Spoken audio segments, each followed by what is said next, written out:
Ayreal. Bəli. 18 manata nətərdir bu dəri, bax. Jiletka 18 manat. Yalan. Qoydu 18 manata. Eyni o trend Petrovkanı. Bu neydi? Bu neydi? Qoydu 18 manat. Jiletkası. Bu jiletkası. Hayır sen niye soyuyorsun? Bak 18 manata bu dəri.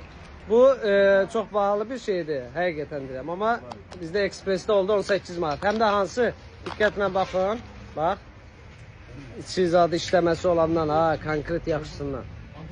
Qoydu 18 manata. Bəli. Durun gəlin hara? Ekspresə, İlyas Ekspres.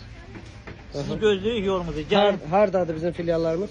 20 yanvarda Provo keçəndə sağ tərəfdə. Bəs başqa da var?